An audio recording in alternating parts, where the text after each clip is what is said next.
Hey hi friends. So last எபிசோடில் பணத்துக்காக ஒரு கம்பெனியோட சேர்ந்து நம்ம ஹீரோவோட கெரியரே ஸ்பாயில் பண்ண அவனுடைய கோச் இருக்கார்ல, அவர்கிட்ட வந்து சண்டை போட்டுருக்கான் ஒரு ஃபங்க்ஷனில். என்னோட ஃப்ரெண்டு லீ எங்கே இருக்கான் அப்படின்னு சொல்லிட்டு, அதுக்கு அவரும் எனக்கு தெரியாது அப்படின்ற மாதிரி சொல்லிட்டு அவனை கேவலப்படுத்தி அனுப்பியிருப்பாரு. இது எல்லாத்தையுமே ஹீரோயினும் பார்த்துருப்பா. ஸோ இதுக்கப்புறம் நடக்க போகிறத நம்ம இந்த எபிசோடில் பார்க்கலாம். ஸ்டார்டிங் சீனில் அடுத்து கோவத்தோட வெளியே வந்த நம்ம ஹீரோ அங்கே ஒரு பொம்மை இருக்கும், அதை வந்து போட்டு பயங்கரமாக அடிச்சிட்டு இருக்கான். அந்த கோச் மேலே இருக்கக்கூடிய வெறி எல்லாத்தையுமே அதில் போட்டு காட்டிகிட்டு இருக்கும்போது நம்ம ஹீரோயினும் அங்கே வந்துட்டா. ஆக்சுவலாக அவளுக்கும் நம்ம ஹீரோ வந்து ஏதோ அப்செட்டாக போயிட்டு இருக்கான் அப்படின்றது தெரிஞ்சிருக்கு. அதனால தான் சும்மா அவனை கம்ஃபர்ட் பண்ணுறதுக்காக இவளும் கூட வந்திருக்கா. அப்போ அவன் அந்த பொம்மையை போட்டு அடிக்கிறத பார்த்துட்டு, ஏன்டா உன்னால இந்த பொம்மையை கூட சரியாக அடிக்க முடியல, உனக்குலாம் எப்படிடா கோல்டு மெடல் கொடுத்தாங்க அப்படின்ற மாதிரி கலாய்க்கும் போது அவனுக்கு நான் கோவம் வந்துடுது. என்னை பார்த்தா அவங்க எல்லாருக்கும் எப்படி தெரியுது, நான் காட்டுறேன், நான் யாருன்றதை மறுபடியும் காட்ட ஆரம்பிக்கிறேன் அப்படின்னு சொல்லிட்டு அடுத்த நாள் காலையில இருந்து பார்த்தீங்கன்னா பயங்கரமாக அவன் எக்ஸசைஸ்லாம் பண்ண ஆரம்பிக்கிறான். ரன்னிங்கு, அப்புறம் பாக்ஸிங், இந்த மாதிரி நிறைய விஷயங்கள் பண்ணுறான். மறுபடியும் அவனை ஒரு மாதிரி ஃபிட்டாக கொண்டு வந்துட்டு இருக்கான். என்னை அவமானப்படுத்தின எல்லாருக்கிட்டையுமே நான் நல்லா வாழ்ந்து காட்டுவேன் அப்படின்னு சொல்லிட்டு நம்ம ஹீரோயின் பேசினது, அதுக்கப்புறம் அந்த கோச் பேசினது, இவங்க எல்லாரும் பேசினதையும் மனசில் நினச்சிக்கிட்டு அப்படியே எக்ஸசைஸ் பண்ணிட்டு இருக்கான். அப்படியே பார்த்தீங்கன்னா அவன் நேற்று நைட்டு சம்பவம் நடந்த அந்த இடத்துக்கும் வந்துட்டான். அதான் இவனை கூட ஒரு கார் அப்படியே இழுத்துட்டு போயிட்டு சேத்துல போட்டிருக்கோம். அது மட்டும் இல்லாமல் அங்கே ஒரு ஆஃபீஸர் கூட உயிருக்காக போராடிட்டு இருந்திருப்பாரு. ஸோ இப்போ அந்த இடத்துக்கு தான் பார்த்தீங்கன்னா அவன் வந்திருக்கான். ஃபர்ஸ்ட் இந்த கார்காரன் யாருன்னு சொல்லி நான் கண்டுபிடிக்கணும் அப்படின்ற மாதிரி இவன் யோசிச்சுட்டு இந்த விஷயம் எல்லாத்தையுமே பார்த்தீங்கன்னா அவன் போலீஸ் ஸ்டேஷனில் கம்ப்ளைண்ட் கொடுக்கலான்னு பார்க்குறான். அங்கே இருக்க ஒரு ஆஃபீஸர் கிட்ட போயிட்டு, சார் நேற்று நான் ஒரு ஆஃபீஸரை வந்து அட்மிட் பண்ணல, அவர் அப்படி பண்ணது யாருன்னு எனக்கு தெரியும், அந்த வழியாக ஒரு கார் போச்சு சார், அது ஃபுல்லாக கருப்பு கலரில் இருந்துச்சு அப்படின்ற மாதிரி சொல்கிறான். சரி நம்பர் பிளேட் என்னப்பா அப்படின்னு கேட்கும்போது, நம்பர் பிளேட் சரியா பார்க்கல சார் அப்படின்னு சொல்லிடுறான். உடனே பார்த்தீங்கன்னா அவருக்கு கோவம் வந்துடுது. ஏன்டா நம்பர் பிளேட் என்னன்னு தெரியல, உலகத்தில் எத்தனை கருப்பு கார் இருக்கு தெரியுமா, இதை ஒரு எவிடன்ஸ்னு சொல்லி கருப்பு கலர் காரில் இருக்க எல்லாருமே நான் சந்தேகம் பண்ணுமாடா, போட அந்த பக்கம் அப்படின்னு சொல்லிட்டு நம்ம ஹீரோவை பார்த்தீங்கன்னா துரத்தி விட்டுறாங்க. ஸோ அதுக்கப்புறம் நம்ம ஹீரோ பார்த்தீங்கன்னா அங்கேருந்து போகும்போது அவனுக்கு அந்த கருப்பு கலர் காரை அன்னைக்கு நைட்டு அங்கே பார்த்தது மட்டும் இல்லாமல் இதுக்கு முன்னாடியும் வேற எங்கேயோ பார்த்த மாதிரி ஒரு ஞாபகம். ஸோ அதை பற்றி அப்படியே யோசிச்சுட்டே போயிட்டு இருக்கான். வழியில் நம்ம ஹீரோயின் வர்றது கூட அவனோட கண்ணுக்கு தெரியல, அந்த அளவுக்கு அவன் அதிலே யோசிச்சுட்டு போயிட்டு இருக்கான். சாப்பிடும்போது, அதுக்கப்புறம் பாத்ரூமில் இருக்கும்போது எல்லா இடத்துலையுமே அப்படியே யோசிச்சுட்டே இருக்கான். கடைசியில் பார்த்தீங்கன்னா அவனுக்கு ஒரு ஐடியா வந்துருச்சு. எங்கே அப்படின்னா இவனுடைய போலீஸ் ஸ்டேஷன்லேயே இன்னொரு டிபார்ட்மெண்ட் இருக்காங்க. அதில் இருக்க ஒரு ஆஃபீஸர் ஒரு நாள் கேஸ் ஃபைல்ஸ் எல்லாத்தையும் எடுத்துகிட்டு போகும்போது தெரியாமல் கீழே போட்டுருந்துருப்பாரு. அதை நம்ம ஹீரோவும் எடுத்து கொடுத்துருந்துருப்பான். ஸோ அந்த டைமில் தான் ஏதோ ஒரு விஷயத்துக்காக அந்த காரும் அவங்களுடைய கேஸ் ஃபைலில் இருக்கிறத அவன் பார்த்துருப்பான். இப்போ அது எல்லாமே அவனுக்கு ஞாபகம் வருது. இதே நேரத்தில் நம்ம மேன்சிக் இருக்கார்ல, அவரு காணாமல் போன அவருடைய காரை கண்டுபிடிச்சிட்டாரு.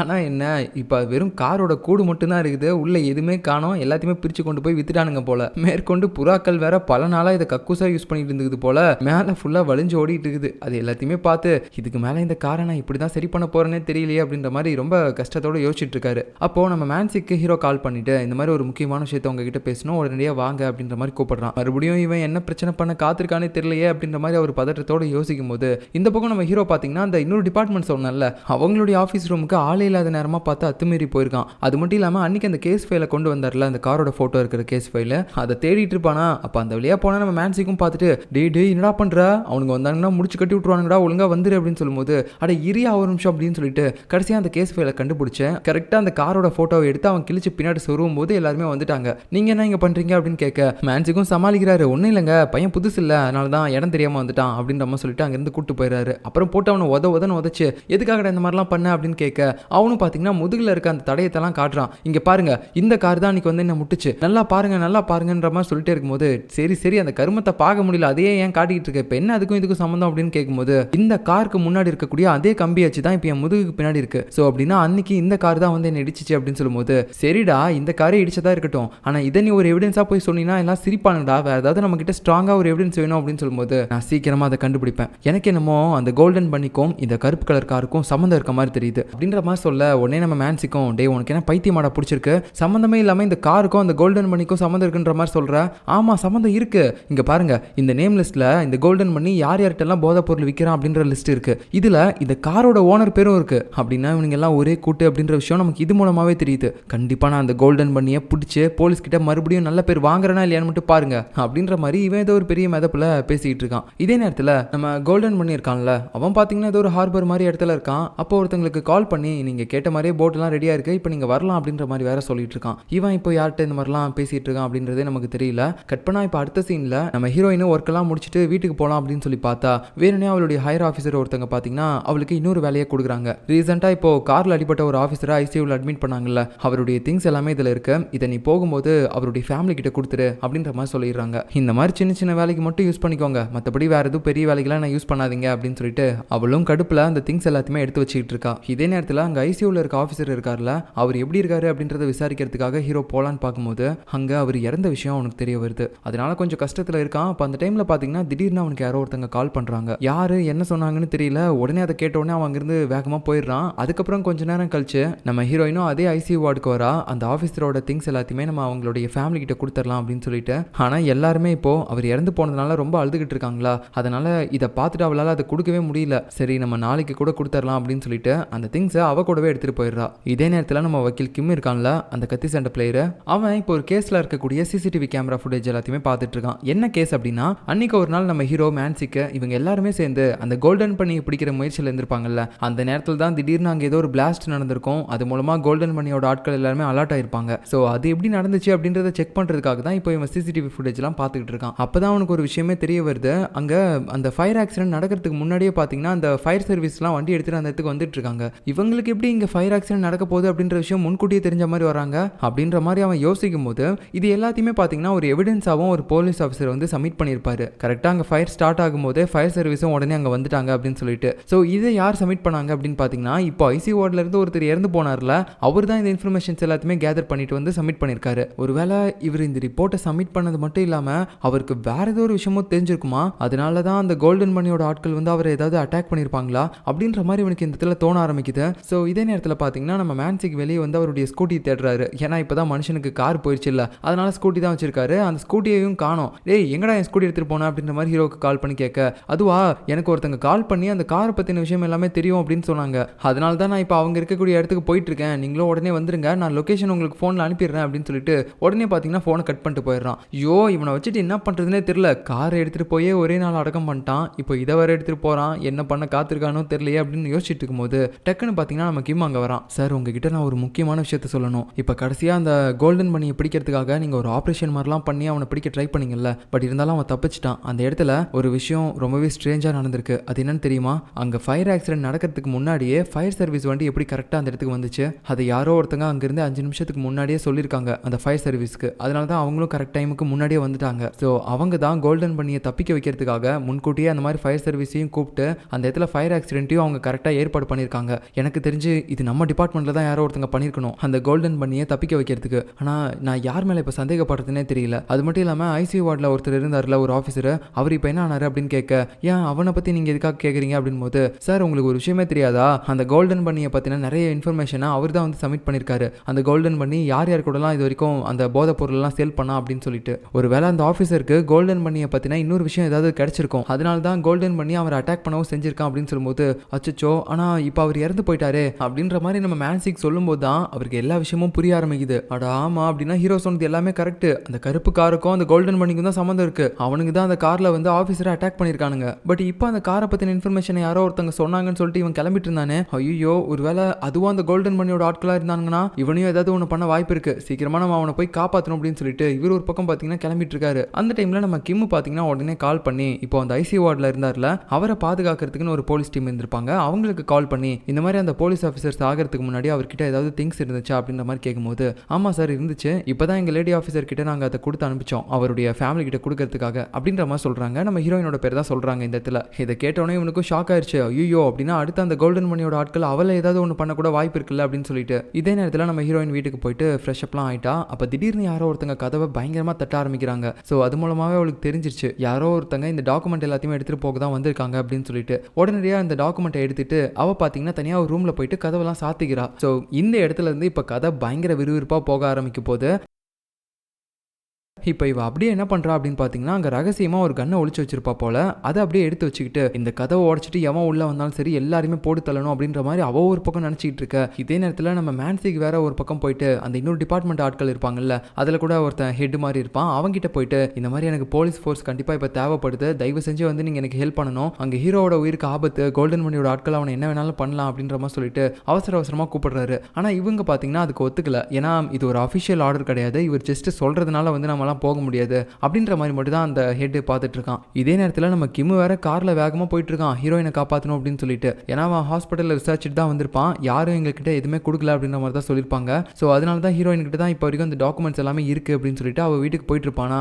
அப்போ திடீர்னு அவனுக்கு ஆக்சிடென்ட் ஆயிருது. ஒரு கார்காரன் வந்து அப்படியே அவன் மேலே இடிச்சிட்டான். அப்போ அதே ரோட்ல தான் அந்த குண்டெறிவாரில் ஒருத்தர் அந்த ஷின்ன்றவர் அவரும் இருக்காரு. என்னடா இங்கே ஆக்சிடென்ட் ஆச்சு அப்படின்னு சொல்லிட்டு அவரு ஒரு பக்கம் அதை பார்த்துக்கிட்டு இருக்காரு. உள்ள இருந்த நம்ம கிம்முக்கு அந்த அளவுக்கு பெரிய அடி எதுவுமே இல்லை, அப்படியே வெளியே வெளியே வந்து பார்க்கும்போது அங்க ஒரு சில ரவுடி கும்பல்லாம் வந்து அந்த கார்ல இருந்து இறங்கிட்டு இருக்கானுங்க. அப்பதான் நம்ம கிம்முக்கு தெரிய வருது, இது அனுப்புனது வேற யாரும் கிடையாது, ஒரு சீனியர் ஆஃபீஸர் இவன் மேல கோவமா இருந்திருப்பார்ல, அவர் தான் வந்து இவனை அட்டாக் பண்றதுக்கு இந்த ஆளுங்களெல்லாம் இறக்கி விட்டுருக்காரு போல. ஸோ இவங்க எல்லாருமே பார்த்த உடனே அவன் பாட்டுக்கு அங்கிருந்து குடுகுடுன்னு ஓட ஆரம்பிக்கிறான். இதே நேரத்தில் நம்ம ஹீரோ பார்த்தீங்கன்னா ஒரு பக்கம் ஒரு இடத்துக்கு போயிருப்பான்ல, அங்க ஒரு பெரிய குடோன் மாதிரி இருக்கு. அந்த இடத்துல அந்த கோல்டன் மணியோட ஆட்களும் நிறைய பேர் இருக்காங்க. அப்பதான் அவனுக்கு தெரிய வருது, ஓ நீங்க எனக்கு ஸ்கெட்ச் போட்டு இந்த இடத்துக்கு வர வச்சிருக்கீங்களா, சரி இந்த காரை அன்னைக்கு எடுத்துட்டு வந்து என்ன அடிச்சது எவன்டா அப்படின்ற மாதிரி அந்த கருப்பு கலர் காரையும் காட்டி கேட்கறான். ஆனா அவனுங்க ரெண்டு பேரும் பார்த்தீங்கன்னா அப்படியே பழிச்சு காட்டிட்டு இருக்கானுங்க. யாருன்னா அந்த கோல்டன் பண்ணி, அதுக்கப்புறம் அவனுடைய தம்பி வேற ஒருத்தர் இருக்கான், அவனுடைய பல்லுல சில்வர் இருக்குது. ரெண்டு பேரும் இப்படி சேர்ந்து பழிச்சு காட்டிட்டே இருக்கும்போது ஹீரோவுக்கு ஒரு கட்டத்துக்கு மேல கோவம் வந்துடுது. கையில கட்டு சுத்திக்கிறான். அதுக்கப்புறம் அவனுடைய பல்லு உடையக்கூடாதுன்னு சொல்லிட்டு அதுக்கும் பார்த்தீங்கன்னா ஒன்று போட்டுக்கிறான். இவன் வந்து ஃபுல்லா ஃபைட் பண்ற மூடுக்கு இறங்கிட்டான். இப்போ வர எல்லாரையுமே போட்டு நொறுக்கிட்டு இருக்கான் இவன் ஒரு பக்கம். இந்த நேரத்தில் அந்த ரவுடி கும்பலுக்கு பயந்து நம்ம கிம் ஓடி போயிருப்பான்ல, அவன் பார்த்தீங்கன்னா கையில ஒரு ஸ்டிக்கை எடுத்துக்கிட்டு அவனுடைய ஸ்கில்ல காட்ட ஆரம்பிக்கிறான். அவனுடைய கத்தி சண்டை திறமை தான். இப்படி போட்டு இவன் ஒரு பக்கம் பொழந்துட்டு இருக்கும்போது இன்னொரு பக்கம் நம்ம ஹீரோயின் உள்ள வர நிறைய பேர் பார்த்தீங்கன்னா ஷூட் பண்ணிட்டே இருக்கா. பட் இருந்தாலும் ஒருத்தன் பார்த்தீங்கன்னா ஜன்னல் வழியாவே உள்ள வந்துட்டான் போல. அவனையும் எப்படியோ சமாளிச்சு இவ ஒரு பக்கம் பயங்கரமா ஃபைட் பண்ணிட்டு இருக்கா. நம்ம ஹீரோவும் ஒரு பக்கம் பார்த்தீங்கன்னா அங்க இருக்க ஆளுங்கள்கிட்ட நிறைய அடியும் வாங்குறான். இருந்தாலும் சளைச்சிக்காம எல்லாருமே போட்டு பொழந்து கட்டிட்டு இருக்கான். இன்னொரு பக்கம் நம்ம மேன்சிக்கும் வேற பார்த்தீங்கன்னா அந்த போலீஸ் ஆஃபீஸர் கூட சண்டை போட்டுட்டு இருக்காரு. என்னன்னா அவர் தான் சொல்லியிருப்பாரு, சரி ஓகே நீ சொன்ன மாதிரி அவனை காப்பாத்துறதுக்கு நான் என் டீமை கொண்டு வரேன், பட் இருந்தாலும் நீ வந்து இந்த ரெஸ்லிங்ல என்ன வின் பண்ணணும் அப்படின்னு சொல்லியிருப்பாரு போல. அதனால தான் இவர் வந்து இப்படி பயங்கரமா சண்டை போட்டுட்டு இருக்காரு. அவரும் வின் பண்ற மாதிரி தான் இருக்காரு. இன்னொரு பக்கம் அந்த கிம் ஆக்சிடென்ட் பண்ண கொலகார கூட்டத்தோட அந்த கார் இருக்கும்ல, ஸோ அந்த கார்ல இருக்க ரவுடி கிட்ட விசாரிக்கிறதுக்காக நம்ம ஷின் போகும்போது அந்த கார் பார்த்தீங்கன்னா இவனையே விட்டு ஏற்றுற மாதிரி பக்கத்தில் வந்துடுது. அப்போ உடனே என்ன பண்றான்னு பார்த்தீங்கன்னா அங்கே இருக்க ட்ரைனேஜோட மூடியை எடுத்து அப்படியே அந்த குண்டேறிகிற மாதிரி தூக்கி போடுறான். ஸோ அந்த கார் வந்து அது மேலே ஏறும்போது அப்படியே பார்த்தீங்கன்னா கவுந்துருது. ஸோ இந்த மாதிரி நம்ம ஆளுங்க எல்லாருமே அவங்களுடைய ஸ்கில்லை யூஸ் பண்ணி பயங்கரமாக போராடிட்டு இருக்க மாதிரி காட்டுறாங்க. வெறித்தனமாக இருக்கும் இந்த சீன் எல்லாமே. கடைசியாக நம்ம ஹீரோ இருக்கான்ல, அவன் பார்த்தீங்கன்னா அந்த கோல்டன் பண்ணியோட பள்ளியே தனியாக பிடுங்கி எடுத்துட்டான் அடிச்சு அடியில். அதுக்கப்புறம் அப்படியே உடம்பு முழுக்க பெயிண்ட் ஆயிடுச்சு. அப்படியே ஒரு மாதிரி மாசா என்ட்ரி கொடுத்துட்டு வெளியே வரானா.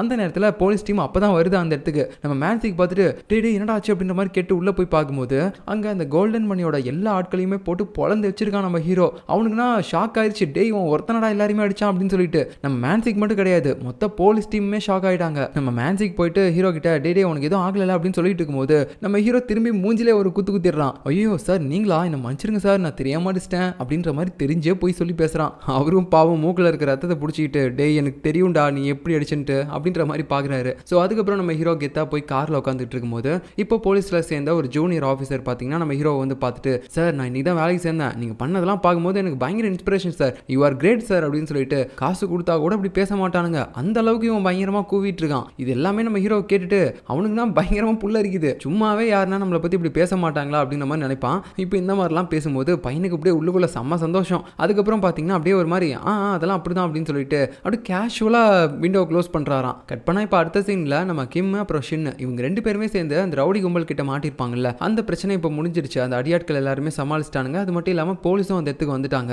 ஸோ உடனே பார்த்தீங்கன்னா நம்ம கிம்மும் சார் எனக்கு ஒரு அர்ஜென்ட்டான வேலை இருக்கு நான் போகணும் அப்படின்னு சொல்லிட்டு அங்கேருந்து கிளம்பிடுறான். ஆனால் நம்ம ஷின் மட்டும் பார்த்தீங்கன்னா பாவம் போலீஸ் கிட்ட வந்து ஆன்சர் பண்ணிட்டு இருக்கான். சார் அந்த கார்காரன் வந்துட்டு சரியா ஓட்டவே இல்லை சார், எல்லாருமே இடிச்சிடுச்சு ஆக்சிடென்ட் பண்ணிட்டு இருந்தான், அதனால தான் அவனை தடுக்கிறதுக்கு என்ன பண்றதுன்னு தெரியாம அந்த மாதிரி பண்ணிட்டேன் சார் அப்படின்ற மாதிரி அவருடைய பக்கத்தில் இருக்க நியாயத்தெல்லாம் சொல்லிட்டு இருக்காரு. இப்போ இதே நேரத்தில் நம்ம ஹீரோயினை பார்க்கறதுக்காக கிம் வேகமாக போயிருப்பான்ல, உள்ள போய் பார்த்தா அங்க எல்லாருமே விழுந்து கிடக்குறானுங்க. ஸோ எல்லாருமே செத்துட்டானுங்க போல. நம்ம ஹீரோயின் அந்த கண்ணை வச்சு போட்டு தள்ளிட்டா. கிம் அதை பார்த்த ஷாக்கிங்ல இருக்கும்போது இவ கிம்மையே பார்த்தீங்கன்னா ஷூட் பண்ணிடுறா. அப்பதான் தெரியுது கிம்ம கிடையாது, பின்னாடி இருக்கக்கூடிய ஒரு அடியால் தான். ஸோ கடைசி ஆளையும் போட்டு தள்ளிட்டா.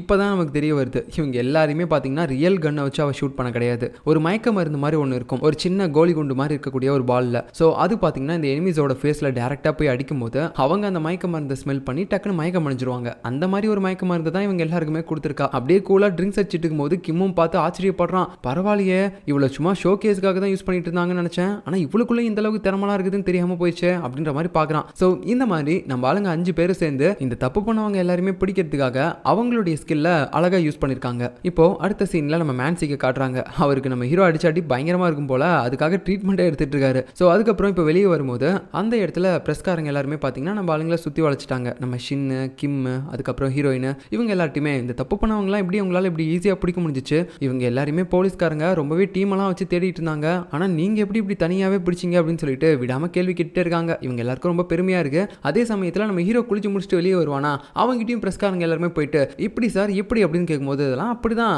அதான் சார் உங்களால் எப்படி பண்ண முடிஞ்சிச்சு, ஏன் என்ன பார்த்தா அவ்வளோ பெரிய அடிக்கிற மாதிரி தெரியலையா அப்படின்ற மாதிரி ஹீரோ பார்த்து பேசிட்டு இருக்கான். ஸோ இப்படி இவங்க எல்லாருக்குமே பார்த்தீங்கன்னா மறுபடியும் பெருமையெல்லாம் எல்லாம் சேர ஆரம்பிக்குது. இவங்க எல்லாருமே ஸ்போர்ட்ஸ்ல இருந்திருக்காங்க, அதுக்கப்புறம் தான் இதுக்குள்ள வந்திருக்காங்க. ஸோ இவங்களுடைய ஸ்போர்ட்ஸ் திறமையை யூஸ் பண்ணி தான் இந்த மாதிரி எல்லாருமே பிடிச்சிருக்காங்க அப்படின்னு சொல்லிட்டு ரொம்ப பெருமையாக பேசுறாங்க. இது எல்லாத்தையுமே மேன்சிக் பார்த்துட்டு கஷ்டப்படுறாரு. ஏன்னா இவர் அந்த டீமை கூட்டு வரதுக்காக பயங்கரமா ரெஸ்லிங்லாம் பண்ணியிருப்பார்ல, அதை பற்றிலாம் ஒன்றுமே பேசல. அதுக்கப்புறம் அந்த கெட்ட கும்பல் இருக்காங்கல்ல, அது அந்த கோல்டன் பன்னியோட டீம் ஆளுங்கலாம். ஸோ அவங்க எல்லாருமே இந்த இடத்துல கொத்தா பிடிச்சிட்டாங்க. பட் இருந்தாலும் இவங்களை பற்றின இன்ஃபர்மேஷன்ஸ் எல்லாத்தையுமே சேகரிச்சதுக்காக அந்த ஆஃபீஸரை யார் கொலை பண்ணியிருந்திருப்பா அன்னைக்கு அந்த பிளாக் கலர் காரில் வந்து இவங்கள யாரோ ஒருத்தர் தான், ஆனால் அது யாருன்னே தெரியல அப்படின்ற மாதிரி இவங்க எல்லாம் குழப்பத்தோட யோசிச்சுட்டு இருக்காங்க, நம்ம மேன்சிக்கும் கிம்மும். அது மட்டும் இல்லாமல் இதுக்கு மேலே இந்த கேஸை பற்றி இவங்க ஏதாவது ஒரு இன்வெஸ்டிகேஷன் பண்ணுற மாதிரி இருந்தாலும் இதை வந்து அவங்க டீமில் இருக்க வேற யார்கிட்டையுமே நம்ம சொல்லக்கூடாது. அப்படி சொன்னால் கண்டிப்பாக இதுக்கு முன்னாடி அந்த மிஷின் ஃபெயில் ஆன மாதிரியே நம்மளுடைய பிளானும் ஃபெயிலியர் ஆகிறதுக்கு நிறைய வாய்ப்பு இருக்குது. அதனால இதை பற்றி நம்ம யார்ட்டுமே சொல்லாமல் தனியாக தான் ஹேண்டில் பண்ணணும் அப்படின்ற மாதிரி இவங்க 2 பேரும் பேசுகிறாங்க. ஸோ அதுக்கப்புறம் பார்த்தீங்கன்னா குட்டி போட்ட பூனையாட்டம் நம்ம ஹீரோயின் பின்னாடியே சுற்றிட்டு இருக்கான். நில்ல நானும் வீடு வரைக்கும் வரேன், உன்னை வந்து ட்ராப் பண்ணுறேன் அப்படின்ற மாதிரிலாம் சொல்லிட்டு அவள் பின்னாடியே நடந்து வரான் ஹீரோயினோட வீடு வரைக்கும். அந்த நேரத்தில் பார்த்தீங்கன்னா அங்கே முன்னாடி ஒரு கடை இருக்கும். அதோடைய ஓனர் வந்து ஒரு வயசான பாட்டி தான். அவங்க என்னன்னா 2 செக்யூரிட்டிஸ் எல்லாம் வச்சு, டேய் யார் நீ, எதுக்காக இந்த புள்ளியை ஃபாலோ பண்ணுறா, டேய் நில்ல அப்படின்னு சொல்லிட்டு ஹீரோவை பார்த்தீங்கன்னா கத்தி வச்சு குத்துறதுக்காக பக்கமாக வராங்க. அவன் அதை பார்த்துட்டு, ஐயோ இல்லை நான் சும்மா தான் பாட்டி வந்தேன், ஒரு சேஃப்டிக்கு தான், நீங்கள் பயப்படுற மாதிரிலாம் நான் ஒன்றும் பெரிய ஆள்லாம் கிடையாது, சரி நான் போகிறேன் அப்படின்னு சொல்லிட்டு அவன் பார்த்தீங்கன்னா போகும்போது நம்ம ஹீரோயின்ட்ட மறக்காம கால் பண்ணு இல்லை மெசேஜ் பண்ணு அப்படின்னு சொல்லிட்டு ஃபோனெல்லாம் காட்டிட்டு போகிறான். ஸோ இப்படி ஹீரோ ஓடுறதை பார்க்கும்போது இவளுக்கு சிரிப்பாக தான் இருக்கு. ஸோ ஒரு சில டைம் நம்ம ஹீரோவை பார்த்து இவ சிரிக்கிறதும் அவனை நினச்சி ஃபீல் பண்ணுறதும் இது எல்லாத்தையுமே அவள் தனியாக தான் வச்சுக்கிறா. அதை எப்பயுமே நம்ம ஹீரோ கிட்ட காட்டவே மாட்றா. இவளுடைய கேரக்டரே அப்படி தான் போல. அதுக்கப்புறம் நம்ம ஹீரோ பார்த்தீங்கன்னா வீட்டுக்கு போயிட்டு இருப்பானா, அந்த நேரத்தில் வழியில் யாரோ ஒருத்தருக்கு நடக்க முடியாமல் நடக்கிறத பார்க்குறான். அப்போ தான் தெரியுது அது வேற யாரும் கிடையாது, அந்த பாக்ஸிங்கில் இவனுக்குன்னு க்ளோஸ் ஃப்ரெண்ட் ஒருத்தர் இருப்பான் லல்லி, அவனே தான். என்னடா ஆச்சு, எங்கடா போன அப்படின்னு சொல்லிட்டு நிறைய கேள்வி கேட்குறான். ஆனால் அது எதுக்குமே பார்த்தீங்கன்னா அவன் ஆன்சர் பண்ணவே இல்லை. அப்படியே கண்டுக்காத மாதிரி நடந்து போயிட்டே இருக்கும்போது, உன்னால முடியலன்னா நீ முதுகுல கூட வந்து ஏறிக்கடா அப்படின்ற மாதிரிலாம் சொல்றான். ஆனா அந்த லீ அது எதையுமே கண்டுக்கல, அப்படியே அங்கிருந்து நடந்து போறான் வீட்டுக்கு. ஸோ இவன் கூடவே நம்ம ஹீரோவும் வந்துட்டு அவன் அம்மா கிட்ட வந்துட்டாமா அப்படின்ற மாதிரி சொல்லும்போது அவங்க ரொம்ப சந்தோஷப்படுறாங்க. எங்கடா போய் தொலைஞ்ச, சரி வா எல்லாருமே சாப்பிடலாம் அப்படின்னு சொல்லிட்டு சாப்பிட ஆரம்பிக்கிறாங்க. அந்த டைம்ல கூட நம்ம ஹீரோ அவன் எதையுமே சரியா சாப்பிடாம எல்லாத்தையுமே வந்து அவனுக்கு தான் தூக்கி வச்சுக்கிட்டு இருக்கான். சொல்ல போனா நம்ம ஹீரோவுக்கு அந்த லீ வந்து கூட பிறக்காத ஒரு தம்பி போல, அந்த அளவுக்கு நல்லா பாசமா பாத்துக்கிறான். அப்பதான் நம்ம ஹீரோவுக்கு ஒரு விஷயமே ஞாபகம் வருது. அது என்னன்னு பாத்தீங்கன்னா இந்த லீக்கு மசாஜ் பண்ற மாதிரி ஒரு சின்ன கிட்டு மாதிரி ஒன்று வாங்கி கொடுத்துருப்பான் போல. ஆனால் அதை அவன் யூஸ் பண்ணவே இல்லை. ஏன்டா யூஸ் பண்ணல அப்படின்னு சொல்லிட்டு இப்போ எடுத்துட்டு வந்து கொடுத்தாலும் அவன் பார்த்தீங்கன்னா டே போ எனக்குலாம் அது வேணாம் அப்படின்னு சொல்லிட்டு கீழே தள்ளிடுறான். அதை பார்த்து அவனுடைய அம்மாவும் ஏன்டா அவங்ககிட்ட இப்படி நடந்துக்கிறா, கொஞ்சம் நல்ல விதமாக தான் நடந்துக்கையா அப்படின்னு சொல்லிட்டு அடிக்கிறாங்க. அப்புறம் எல்லாருமே ஒரே இடத்துல உட்காந்துட்டு நல்லா ஜாலியாக சிரிச்சு பேசிட்டு சாப்பிட்றாங்க. அதுக்கப்புறம் தூங்க போகிற டைமில் நம்ம ஹீரோ பார்த்தீங்கன்னா இவங்களுடைய அக்கௌண்ட்டில் கொஞ்சம் பணம்லாம் எடுத்துகிட்டு வந்து போய் போட்டு வருவான் போல. அதை போட்டுட்டு மறுபடியும் அவங்களுடைய அக்கௌண்ட் பாஸ்புக் இதெல்லாமே அங்கேயே வச்சிடறான். அப்புறம் லீக்கு பக்கத்தில் வந்து தூங்க ஆரம்பிக்கிறான். அப்படி தூங்கும்போது அவங்ககிட்ட வந்து சொல்கிறான்,